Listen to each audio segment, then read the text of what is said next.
ঢাকার সচিবালয়ে যে আগুন লেগেছিল তার তদন্তে গঠিত সরকারের উচ্চ পর্যায়ের কমিটি প্রাথমিক রিপোর্ট দিয়েছে। প্রধান উপদেষ্টা ডক্টর মোহাম্মদ ইউনূসের কাছে সেই প্রাথমিক রিপোর্ট হস্তান্তর করা হয়েছে। এগুলো আপনারা পত্রিকার খবর থেকে, টেলিভিশনের খবর থেকে জানেন। সেই খবরে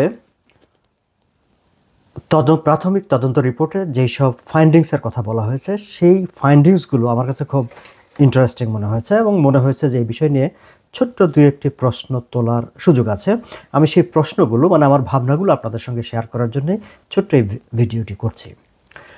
দর্শক, আপনারা জানেন যে প্রাথমিক তদন্তে বলা হয়েছে বৈদ্যুতিক লুজ কানেকশনের কারণে আগুন লেগেছে।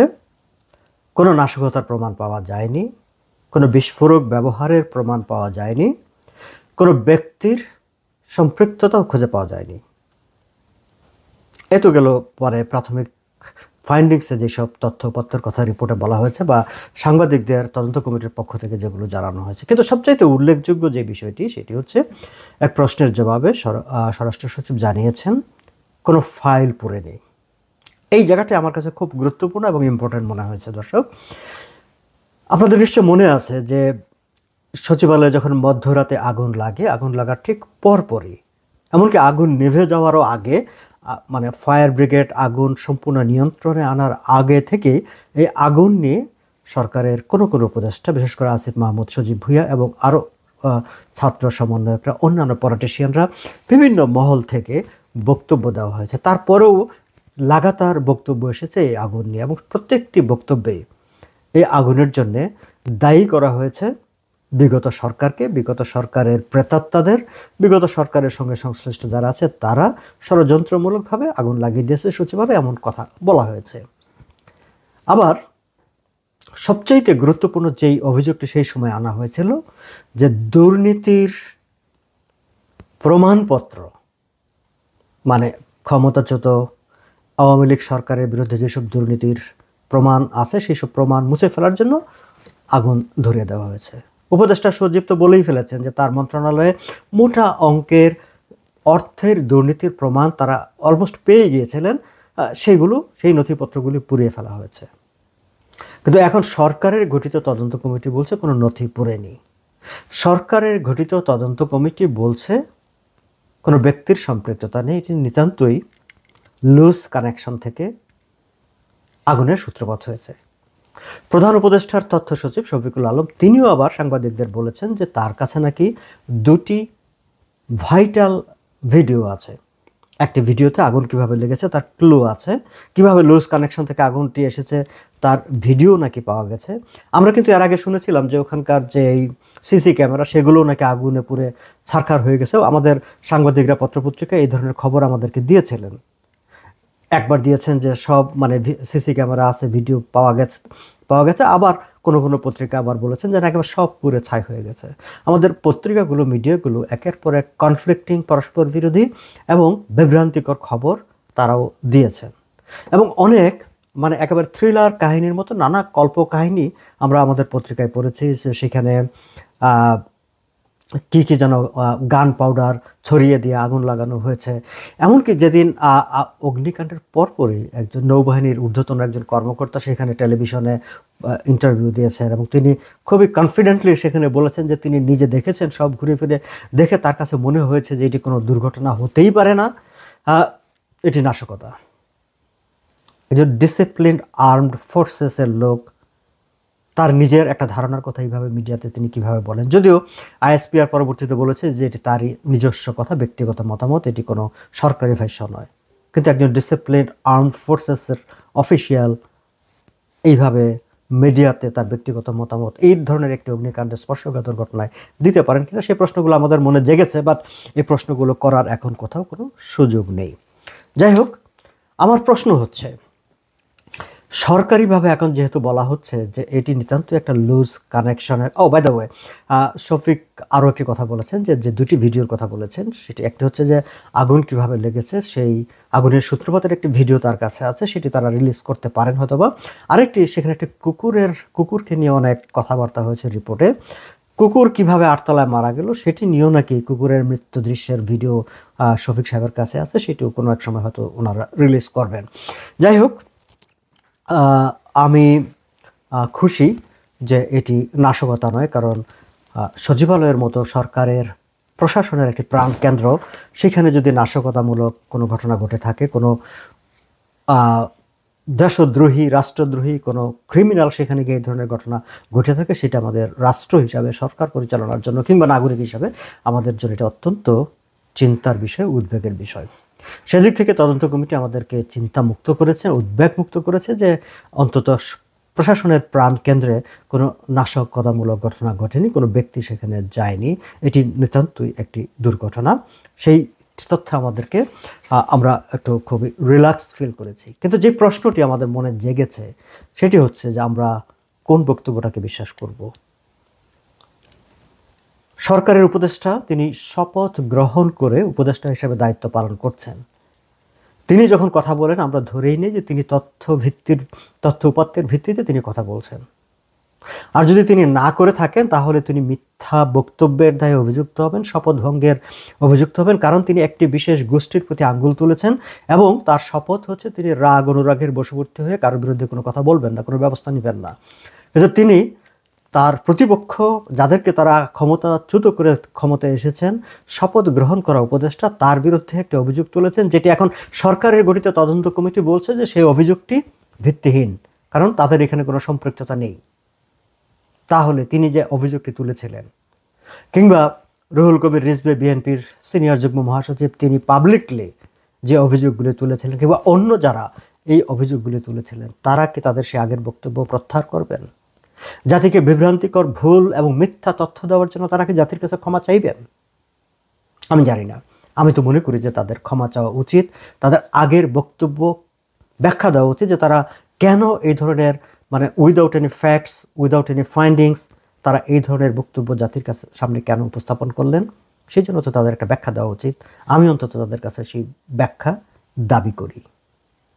দর্শক, আমরা সোশ্যাল মিডিয়াতেও দেখেছি যে এটি নিয়ে কী ধরনের হাহাকার, কত ধরনের কথাবার্তা। আমি সবসময় বলি, যখন কোনো দুর্ঘটনা ঘটে, যখনও কোনো অ্যাক্সিডেন্ট ঘটে, let them to investigate first. এবং এই আগুনের ঘটনার ক্ষেত্রে আমি সোশ্যাল মিডিয়ায় বারবার বলেছি যে এটার প্রাথমিক দায়িত্ব, প্রথমত দায়িত্ব হচ্ছে ফায়ার সার্ভিসেসের, because they have the expertise, they have the expert people to find out the clue of the আগুনটা কোত্থেকে এলো, কীভাবে এলো, সেই বিষয়ে। And they are the authority worldwide, internationally, আপনি পৃথিবীর যে কোনো দেশে যত বড় আগুনের ঘটনা ঘটুক, ফার্স্ট রেসপন্ডার অ্যান্ড ফার্স্ট ইনভেস্টিগেশনের দায়িত্ব পড়ে ফায়ার ব্রিগেডের। আমরা BUET, ministry, fire service, army, CID অনেককে যুক্ত করে আমরা একটা ইনভেস্টিগেশন করেছি, সেটা আরও অনেক ভালো হয়েছে।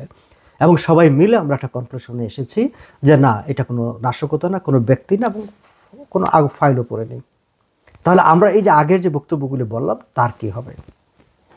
দর্শক, আপনারা নিশ্চয়ই জানেন সেই সময়ে একদিকে উপদেষ্টা, রাজনীতিকরা, সরকার, মিডিয়া এক ধরনের বক্তব্য দিচ্ছিল, তারা যখন বিগত সরকারের দিকে আঙ্গুল তুলছিল এবং সমস্ত দুর্নীতির ফাইল পুড়ে গেছে, এখন আর দুর্নীতির বিচার করা যাবে না বলে হাহাকার করছিল, তখন কিন্তু পাবলিক স্ফেয়ার থেকে আরও একটি বক্তব্য সোশ্যাল মিডিয়াতে এসেছে, সেটি আরও একটি প্রশ্ন এসেছিল। তারা পাল্টা প্রশ্ন তুলেছিল যে একটি বিল্ডিংয়ের দুই পাশে আলাদা করে এইভাবে আগুন কিভাবে লাগে? মধ্যরাতে সচিবালয়ের মতো একটি সংরক্ষিত জায়গায় বাইরের মানুষ কিভাবে ঢুকবে, ঢুকে গিয়ে আগুন কিভাবে লাগিয়ে দেবে? অনেকে সন্দেহ পোষণ করেছিলেন যে সচিবালয়ের কর্মকর্তা কর্মচারীদের আন্দোলনের প্রেক্ষিতে এটি এই বৈষম্য বিরোধী ছাত্র আন্দোলনের কিংবা তাদের কোনো সম্পৃক্ততা এখানে আছে কিনা, সেই সংশয় অনেকে প্রকাশ করেছিলেন। অনেকে এও বলেছিলেন যে সমন্বয়কদের কাউকে কাউকে সেই সময়ে মধ্যরাতে সচিবালয়ে দেখা গিয়েছে, তারা এত রাতে সচিবালয়ে কি করেন, কি করছিলেন, সেই সময় এই প্রশ্নগুলো উঠেছে। যদিও তদন্তের আওতায় এই বিষয়গুলো সেখানে ছিল না, এইসব প্রশ্নের উত্তর সেখানে পাওয়া যায়নি। আজকে তদন্ত কমিটির প্রাথমিক এই রিপোর্ট এবং রিপোর্টে যেসব তথ্য উল্লেখ করা হয়েছে বা জাতির সামনে উপস্থাপন করা হয়েছে, তাতে একদিকে সরকারের পক্ষে যারা বক্তব্য দিয়েছিলেন, যারা আওয়ামী লীগের দিকে আঙ্গুল তুলেছিলেন, তারা যে মিথ্যা বলেছিলেন সেটি প্রমাণিত হয়েছে। কিন্তু যারা উপদেষ্টাদের দিকে, সমন্বয়কদের দিকে, বৈষম্য বিরোধী ছাত্র আন্দোলনের দিকে আঙ্গুল তুলেছিলেন, তাদের বক্তব্য কি মিথ্যা প্রমাণিত হয়েছে? তাদের সংশয় কি দূর হয়ে গেছে? নাকি তাদের সংশয়গুলো আরও বেশি দৃঢ় হয়েছে? নাকি মানুষ আরও বেশি করে এখন বিশ্বাস করতে শুরু করবে বা ভাবতে শুরু করবে মেবি সেখানে সামথিং রং, নাহলে এইভাবে একেবারে এত গরম গরম বক্তৃতা দেওয়ার পর হঠাৎ করে পুরো আগুনে সরকারি তদন্ত কমিটি পানি ঢেলে দিল কেন? তাহলে কি তাদের নিজেদেরই কোনো সম্পৃক্ততা ছিল? মানুষের মনে যদি এই ভাবনাগুলো তৈরি হয়, সেই ভাবনাকে আপনি চাপা দিবেন কিভাবে? তাদেরকে আপনি দায়ী করবেন কিভাবে? কারণ আপনারা যেভাবে ভেবেছেন, আপনাদের ভাবনাগুলি অনেক মানুষের মনে আবার পাল্টা একটা ভাবনা ভাবতে আর ভাবনা তৈরি করে দিয়েছে, পাল্টা একটি ভাবনা ভাবতে তাদেরকে সাহায্য করেছে, অনুপ্রাণিত করেছে। ঠিক একই প্রসঙ্গে আমি সবসময় বলি যে, এবং যখন বিএনপি নেতাদের গ্রেফতার করে তাদের মানে বিভিন্ন বেনামি বক্তব্য, বেনামি পুলিশ, বেনামি গোয়েন্দাদের উদ্ধৃতি দিয়ে সেই সময় পত্রপত্রিকায় নানা কেচ্ছা কাহিনী ছাপা হতো, আমি তখন বলতাম যে no, this is not the way. কারণ আপনি যখন পত্রিকায় কারো অভিযোগ ছাপবেন, সেটার তারও একটা বক্তব্য থাকতে হবে। যে লোকটি পুলিশ হেফাজতে আছে, আপনি তার বক্তব্য নিতে পারছেন না। সো পুলিশ হেফাজতে বা রিমান্ডে জিজ্ঞাসাবাদে সে আদৌ কি বলেছে কি বলে নাই, তার তো আপনি কোনো প্রমাণ করতে পারছেন না, আপনি সেই সব বক্তব্য ছাপতে পারেন না। পৃথিবীর কোথাও সেই সব বক্তব্য প্রকাশিত হয় না মিডিয়া, এবং আদালতও সেগুলো মিডিয়াতে যেতে দেয় না। কিন্তু বাংলাদেশে প্রত্যেকের মতো গল্পগুজব প্রতিপক্ষের নামে ছড়িয়ে দেয়, সেগুলো পত্রিকাগুলো ছাপিয়ে দেয়। এবং আমরা দেখছি যে এই সময়েও মানে 5ই আগস্টের পরে আওয়ামী লীগের নেতা কর্মী মন্ত্রী যারা এখন জেল হেফাজতে আছে, তাদের সম্পর্কে নানা রকম দুর্নীতি, এইটা দুর্নীতি হয়নি সেটা না, কিন্তু যেইভাবে পত্রপত্রিকাগুলোতে রিপোর্ট প্রকাশিত হচ্ছে, সেই রিপোর্টগুলো পড়ে আমাদের হাসতে ইচ্ছা করে। কারণ পত্রিকার রিপোর্টের প্রেজেন্টেশনে সেখানে কোনো মানে অ্যাট্রিবিউশনটা নাই, সেটার যে কোনো সেটাকে সাবস্টেন্সিয়েট করার রিপোর্টটা বা ইনফরমেশনটাকে কোনো সাবস্টেন্সিয়েট করার মতো কোনো বক্তব্য সেখানে থাকে না, একেবারে গল্প গুজবের মতো সেখানে প্রেজেন্ট করা হয়। এবং ঠিক এই তদন্ত রিপোর্টের মতো যদি বলি যে একটা সময় গিয়ে হয়তো দেখা যাবে কোনো কিছুই সত্য ছিল না, সবই গাল গল্প ছিল। কিন্তু এই গাল গল্প করে একটা সময় মানুষের মনে একটা ভুল ধারণা দিয়ে দেওয়া, ভ্রান্ত ধারণা দিয়ে দেওয়া, এই যে আপনারা কাজটা করলেন, তার দায়িত্ব কে নেবে? যাই হোক, আমরা খুবই খুশি যে সচিবালয়ের আগুনটি নিছকই একটি দুর্ঘটনা। আমরা খুবই খুশি যে সেখানে ফাইলপত্র পড়িনি। এখন সরকার তাদের কাছে যেসব দুর্নীতির প্রমাণ আছে বা যেসব দুর্নীতির প্রমাণের নথিপত্র আছে, সেগুলো অক্ষত আছে, সেগুলো ধরে তারা দুর্নীতির বিচারে তারা এগিয়ে যেতে পারবেন। একটি মানে গ্রহণযোগ্য, সুষ্ঠু, পক্ষপাতহীন তারা বিচার প্রক্রিয়া সম্পন্ন করতে পারবেন। আমরা খুশি যে সেখানে কোনো বিস্ফোরক দ্রব্য ছিল না। কিন্তু একই সঙ্গে আমরা বলতে চাই, আপনারা আপনাদের আগের বক্তব্য প্রত্যাহার করেন। আগে আপনারা না জেনে ভুল বক্তব্য দিয়েছিলেন, সেটি স্বীকার করেন। এটি স্বীকার করবেন এই কারণে যে আপনারা আমাদেরকে বলেছেন যে আপনারা দেশে একটি পরিবর্তন এনেছেন, আপনারা একটা ট্রান্সপারেন্ট একটি অ্যাডমিনিস্ট্রেশন দেশে এনেছেন, আনার চেষ্টা করেছেন। আপনারা বলেছেন, আমাদেরকে সেই স্বপ্ন দেখিয়েছেন। সেই স্বপ্নের প্রতি আমরা যাতে আস্থা রাখতে পারি, আমরা যাতে বিশ্বাস রাখতে পারি, আমরা যাতে আপনাদের মুখের কথাটাকেও বিশ্বাস করতে পারি যে আপনারা সত্যি সত্যি ভালো কিছু চান, ট্রান্সপারেন্ট কিছু চান, পরিবর্তন চান, সেই বিশ্বাস অক্ষুণ্ণ রাখার জন্যে আপনারা যে ভুল বলেছিলেন এই আগুনের ঘটনাকে কেন্দ্র করে, আপনারা যে রাজনৈতিক উদ্দেশ্য নিয়ে মিথ্যা তথ্য ছড়িয়েছেন, সেটা স্বীকার করে জাতির কাছে ক্ষমা চান। আজ এ পর্যন্তই দর্শক, ভালো থাকবেন।